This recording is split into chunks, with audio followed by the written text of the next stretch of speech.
loneliness, war, addiction, depression, hate, violence,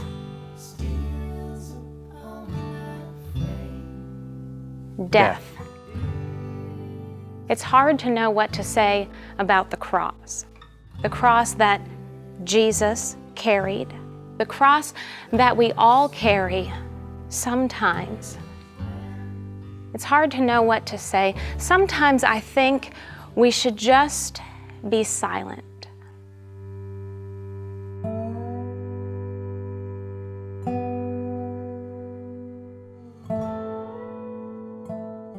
If you go to church on Good Friday, this is what will happen. You'll sing a few songs, and then they'll read scripture. They'll read the Passion narrative, the heart of the very heart of everything. And they'll pray, and they'll sing a little more, and then the pastor will lift up his hands and give a benediction. But sometimes I think we should just be silent.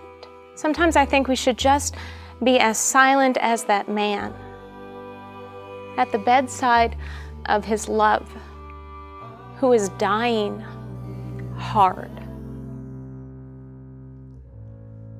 A friend of mine got pregnant, 7 months, 8 months. She got big and fat and round, and the nursery was decorated, and the little clothes were folded and tucked into the drawer. She went right to her due date, and the cord detached.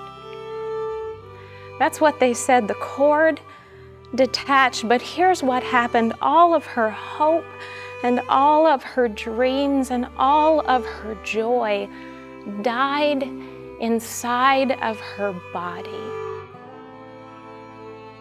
What are you supposed to say about that? Sometimes I think you should just be silent. A young man went to Rwanda with his youth group. They went to this little town to visit with the people there. 15 years ago, violence erupted in that town. It started in the marketplace. And the women and the children ran for cover into the church. They thought they would be safe there. They thought they would find sanctuary in that church. But the soldiers got in. They broke down the door and they killed them, 4,000 people. And now that church is a memorial. And those people's clothes are there, and they're in piles and piles and piles and piles and piles of clothes, and clothes hanging from the rafters. And this young man has a picture of this, and he carries it around in his pocket because he does not want to forget those clothes. But what are you supposed to say in the presence of that cross, in the presence of that picture? Maybe you should just be silent. You know the story. They spit on him and they mocked him.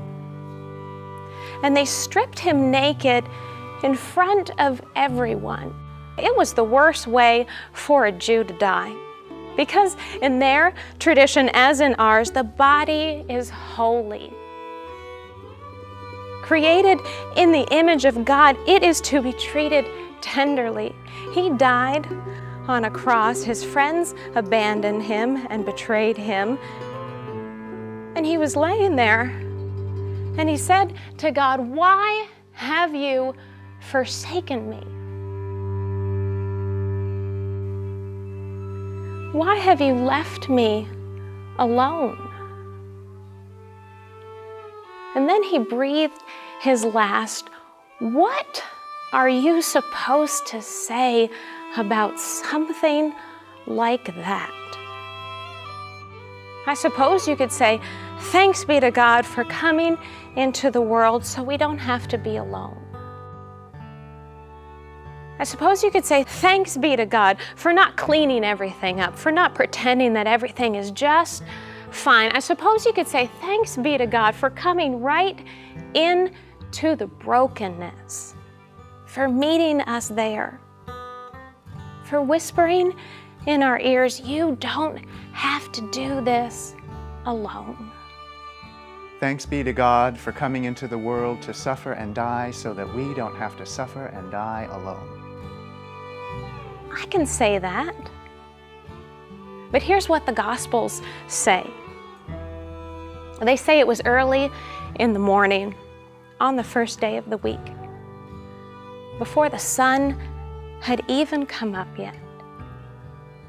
The women woke up early and they armed themselves with spices and perfumes. They were going to bathe him and to treat his body tenderly and to give him a proper burial. And as they were walking towards the tomb, they said to themselves, which one of us will roll away the stone? Who is going to roll away that big stone? God rolled it away. God rolled it away. God rolled it away. God rolled it away.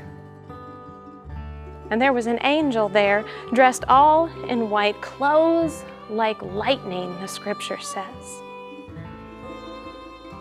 And the angel said to those women, don't be afraid.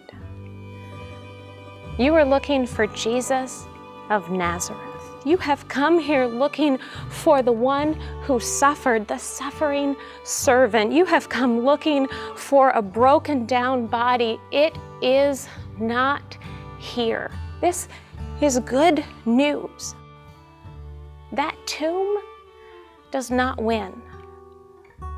That violence, that hate that led to his death, that does not win. Good Friday does not win. Giving birth to death, that does not have the final word. Clothes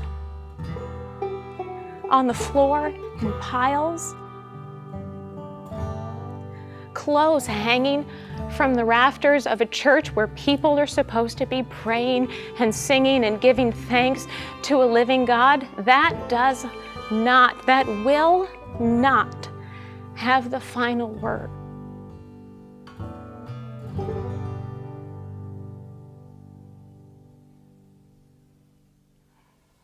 We may fall silent, and that's okay.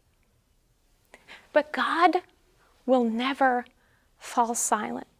God always has another word, a living word, a word of love, a word of life, a word of justice and resurrection and hope. This is the word that we are supposed to proclaim to each other. It is a word that we are called to whisper in the ears of our children. We are called to get to a high place and to shout it from the rooftops. God has the final word. Addiction does not win. Loneliness does not win. War doesn't win. Depression, hate, violence, it does not win. Do you know what wins? Life wins. Love wins. Peace wins. God wins. It's hard to know what to say in the presence of resurrection. That is on the loose. It is hard to know what to say about this grace and tenderness. It is hard to know what to say in the presence of a good God. Sometimes I think we should just be silent.